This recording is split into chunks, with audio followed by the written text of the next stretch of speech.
Hello, my tiny loves. So I was cleaning my room, which I still need to do. My room is a mess, and I'm not even going to show you how messy it is because it's super messy.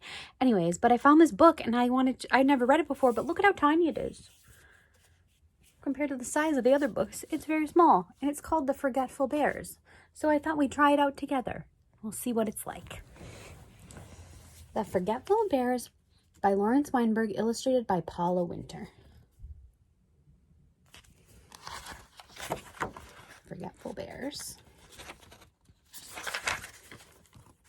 Here are the Forgetful Bears. Mr. and Mrs. Forgetful.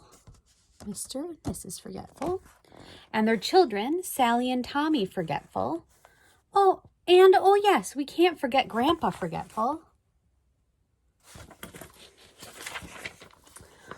One spring morning, Mrs. Forgetful woke up and went to the window. "What a beautiful day," she said. "Wake up, everyone. Let's go to the country and have a picnic."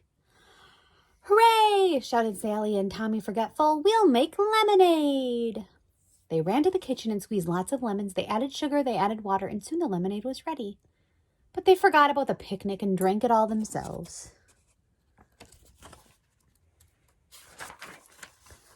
"I'll wake up Grandpa," said Mr. Forgetful, but he forgot where Grandpa's room was. And walked into the closet, and there was a shelf with his bowler hat. "Just what I'm looking for," he said, and put it on. And he closed the door behind him and forgot to come out. That's silly.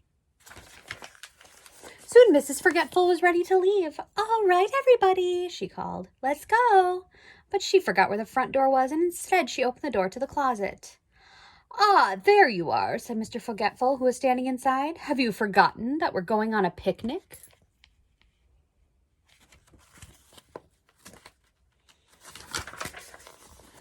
At last, the four Forgetfuls found their way into the car and they piled out of the house, and they piled into their car and drove off.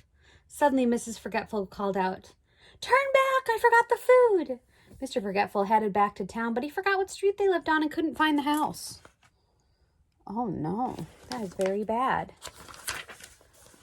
Finally, Mr. Forgetful suggested they look for their house on foot, and they walked up one street and down the other. "There's our house," said Tommy Forgetful. "No, our house is red," said Sally Forgetful. I thought it was blue," said Mr. Forgetful. "Well, maybe we've moved," said Mrs. Forgetful.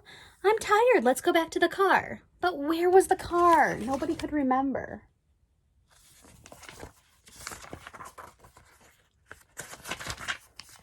Tommy Forgetful had a bright idea. "Let's split up," he said. "Each bear will walk in a different direction. The first bear to find the car will honk the horn, and the rest of us will know where it is." So the four Forgetful Bears went on their separate ways.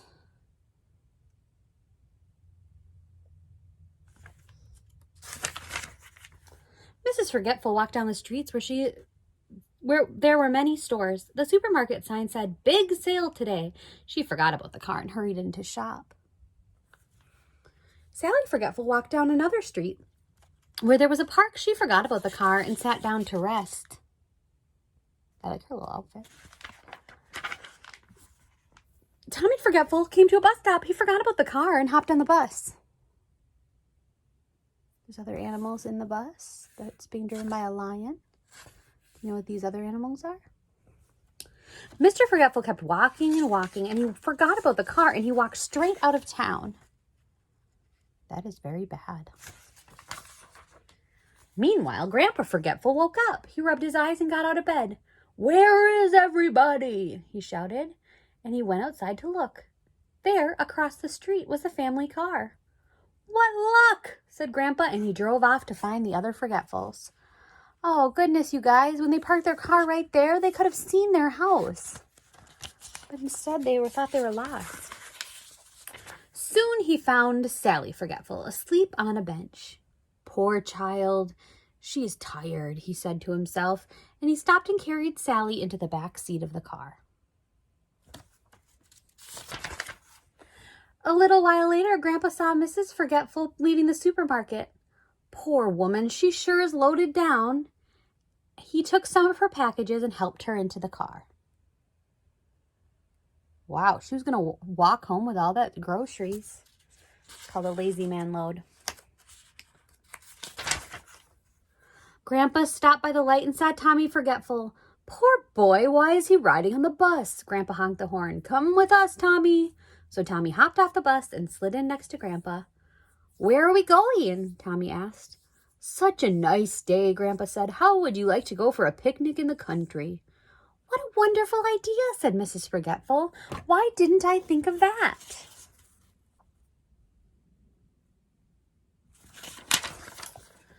So they drove out into the country, and along the road they spotted Mr. Forgetful walking very slowly. Grandpa stopped the car. Poor man, you look tired. Hop in, he said.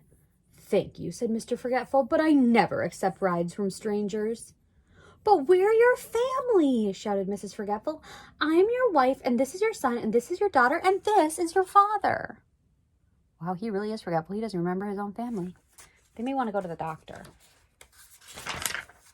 Well, in that case, said Mr. Forgetful, I guess I'll get in your car. But don't tell me your names. I'm sure they'll come to me.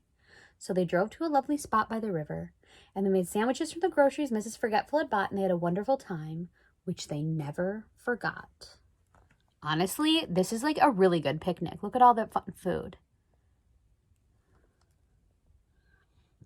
There's like sausage, bananas, cheese, bread. Looks like donuts, oranges. Something in this little, where my pinky is, this little red fruits or vegetables right there. They look relaxed and happy. Oh, and yes, this book is dedicated to Heather, Michael, Laura, and Jamie. And that's the end of the Forgetful Bears. So that was kind of fun. I do think that if you forget that much stuff, you might want to see a doctor, because maybe you need to take some more vitamins or whatever. I'm not really sure how any of that works, but I love you very much.